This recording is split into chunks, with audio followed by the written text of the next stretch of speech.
Commander Sarah Chen stood at the observation window of the Stormweaver facility, watching lightning dance between the massive conductor arrays. Deep beneath the Mariana Trench, humanity had built something unprecedented, a way to harness and control Earth's weather itself. Final calibration tests complete, Commander, reported Dr. Marcus Santos, his dark eyes reflecting the electric blue arcs. The Stormweaver system is achieving 93% synchronization with the atmospheric models. Sarah nodded, pride mixing with anxiety. 6 years of secret development, countless failed attempts, and now they'd finally done it. Weather control wasn't just science fiction anymore, but she couldn't shake the feeling that they'd need it sooner than anyone expected.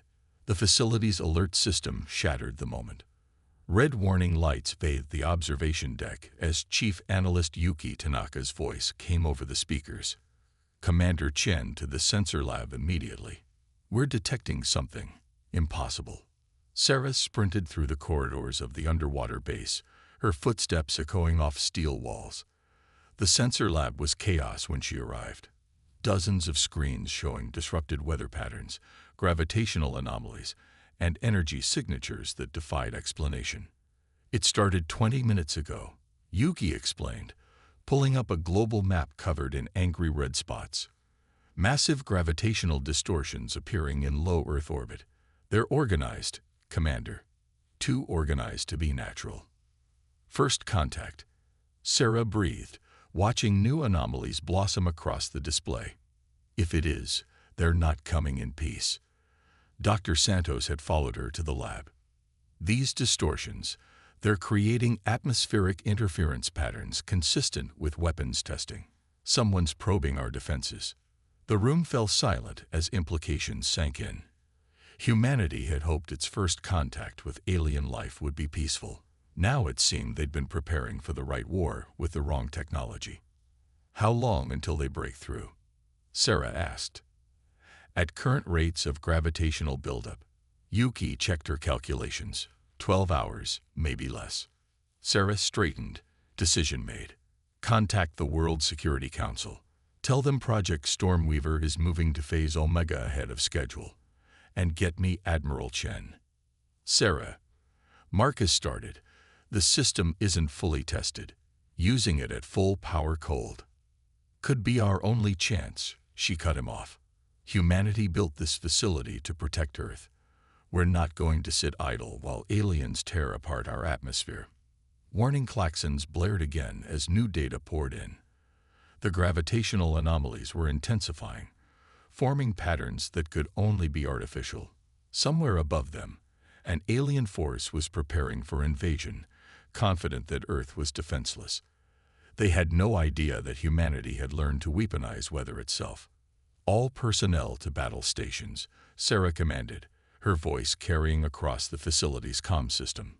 This is not a drill. Project Stormweaver is now active. As crew members rushed to their posts, Sarah returned to the observation window. The lightning arcs had grown stronger, more focused. Soon, they would reach full power, ready to unleash Earth's fury against whatever came through those gravitational rifts. We built this to protect humanity, she whispered, watching nature's raw power dance between the conductors. Time to show them what Earth can do. 12 hours, half a day to prepare Earth's greatest secret for its first real test. Sarah Chen had trained her whole life for this moment, but now that it was here, the weight of responsibility was overwhelming. Not just for the facility, but for all of humanity. Above them, the alien fleet gathered, unaware that Earth's weather itself was about to become their worst nightmare. The first ships emerged exactly as predicted. Massive vessels broke through the gravitational distortions, their hulls gleaming with an otherworldly metal that seemed to absorb light rather than reflect it. The Ravager fleet, as Earth's media quickly dubbed them, positioned themselves in a perfect geometric formation around the planet. 7 primary vessels, each approximately 20 kilometers in length, Yuki reported, her hands flying across holographic displays. They're generating some kind of energy field that's affecting our atmosphere. From the Stormweaver Command Center, Sarah watched as the alien ships began their work. Streams of purple energy poured from their hulls, creating violent atmospheric disturbances. Hurricanes formed and dissipated at impossible speeds. Lightning storms erupted from clear skies. "They're using our own weather against us," Dr. Santos observed grimly. "Those energy beams are creating artificial pressure systems. They could devastate entire continents." The aliens' first transmission arrived on all frequencies, in perfect English. Their message was simple. Earth's weather systems were now under their control.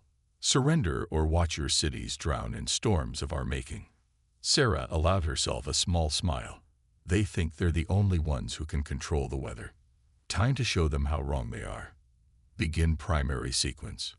Deep beneath the ocean, the Stormweaver facility hummed to life. Massive conductor arrays charged with electromagnetic energy, ready to challenge the aliens' artificial storms with Earth's natural fury. "Stormweaver at 60% capacity," Marcus announced. "But Commander, if we engage now, we'll only have one shot." The system wasn't designed to counter technology this advanced. "One shot is all we need," Sarah replied, watching as the alien ships positioned themselves for their first attack. "Humanity built this facility for exactly this moment. We just didn't know it yet." Above them, the Ravager fleet prepared to demonstrate their power. But they were about to learn that humanity had mastered weather control long before they arrived. And Earth's storms answered to only one master now. Earth's response would show them why you should never underestimate humanity's ingenuity or its determination to survive. The Stormweaver facility's main chamber glowed with electromagnetic energy as the system reached full power. Sarah stood at the central control station, watching as humanity's greatest weapon prepared for its first real battle. "All systems synchronized," Marcus reported. "Weather control arrays operating at maximum capacity. Whatever you're planning, Commander, now's the time." Sarah initiated Operation Tempest with a single command. Deep beneath the ocean, ancient currents responded to the facility's call. The water temperature around them began to shift, creating pressure systems that would make what the aliens were doing look like a gentle breeze. Detecting massive thermal disruptions, Yuki called out, "The Ravager fleet is responding. They're redirecting their energy beams." The alien ships had noticed something was wrong. Their artificial storms began to falter as Earth's natural weather patterns reasserted themselves, guided by Stormweaver's influence. But Sarah wasn't just fighting back. She was about to show them what Earth's weather could really do. "Target the primary vessel," she ordered. "Full electromagnetic surge, pattern Delta." The facility's conductor arrays fired in perfect sequence. Above them, clouds gathered with impossible speed, forming a supercell storm larger than any in recorded history. Lightning arced between the clouds, not in random patterns, but in precisely controlled strikes that hammered the alien flagship's shields. "Direct hit," Marcus shouted. "Their atmospheric control is destabilizing. They didn't expect this. They had no idea we could do this." The aliens responded with desperate fury, pouring more energy into their weather control systems. But they were fighting against Earth itself now, against weather patterns evolved over billions of years. And humanity had learned to speak nature's language. "Secondary systems online," Yuki reported, "generating counter-rotational wind patterns. We can trap them in their own storms." Sarah watched as the battle unfolded on multiple displays. The alien ships struggled against forces they thought they understood, only to find themselves outmatched by humanity's deeper connection to Earth's natural systems. "They came here thinking they could use our planet's weather against us," Sarah said, watching another alien vessel's shields buckle under the assault. "They never considered that we might have mastered it first." The Ravager fleet's formation began to break as Stormweaver's influence spread. Earth's atmosphere had become a weapon more powerful than any they had encountered before. And the storm was just beginning. The battle for Earth's skies had begun, and humanity was about to show the cosmos why you never underestimate a species that learned to harness the power of its own world. The Stormweaver facility shuddered as Earth's atmosphere transformed into a battlefield. The Ravager fleet's remaining ships regrouped, their energy weapons cutting purple swaths through the storm clouds humanity had created. "They're adapting," Yuki warned, her screen showing new energy signatures. "Their ships are generating some kind of thermal barrier." Sarah studied the tactical display. The aliens had weathered humanity's first assault, but they'd lost their air of invincibility. Now, they knew Earth could fight back. "Initiate Protocol Omega," Sarah commanded. "Full-spectrum weather manipulation." Marcus's eyes widened. "Commander, we've never tested the system at that level. The atmospheric stress cold could save our planet," Sarah finished. "Do it." The facility's power core pulsed with new energy as every weather control system activated simultaneously. Temperature differentials spiraled outward from the facility, creating competing pressure systems that transformed Earth's atmosphere into a weapon. Tornadoes formed in precise patterns, their rotating columns of air enhanced by electromagnetic charges. Hurricane-force winds drove hail that had been supercooled by carefully controlled temperature gradients. Lightning strikes, guided by ionized pathways in the atmosphere, hammered the alien ship's weakening shields. 3 enemy vessels showing critical shield failure, Yuki reported. "They're losing their ability to maintain stable flight patterns." The aliens attempted to counter with their own weather control technology, but Earth's natural systems, guided by human ingenuity, proved more powerful than their artificial storms. The Ravager fleet had come expecting to find a primitive world. Instead, they'd found a civilization that had learned to harness its planet's full power. "Atmospheric pressure reaching critical levels," Marcus warned. "The system wasn't designed to maintain this kind of output." Sarah watched as warning indicators flashed across her displays. The Stormweaver facility was pushing its limits, but they couldn't stop now.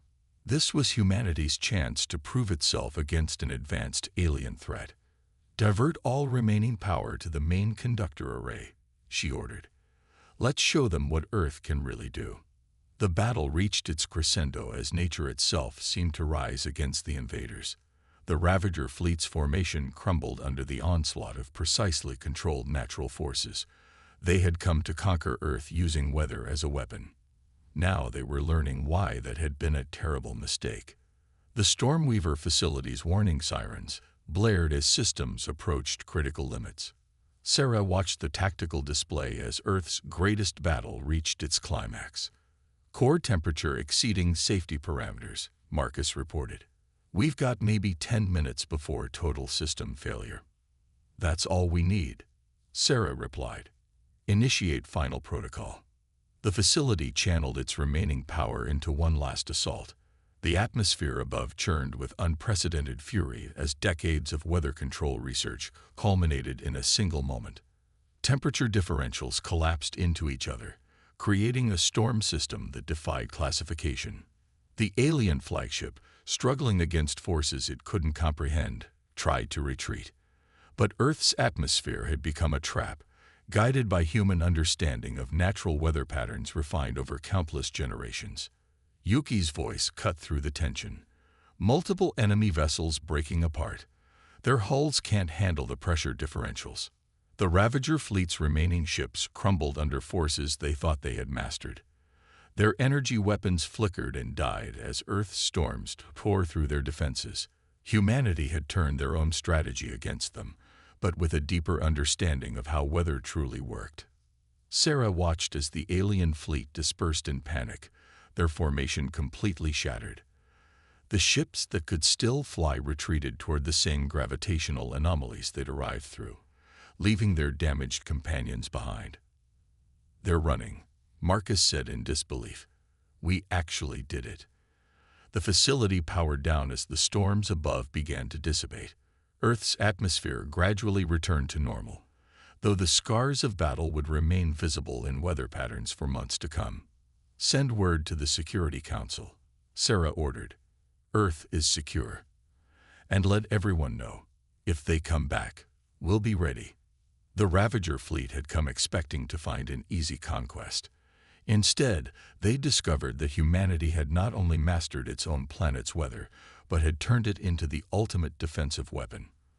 They'd learned the hard way that Earth wasn't just another target for conquest, it was humanity's home. And they'd learned to use every aspect of it to protect themselves.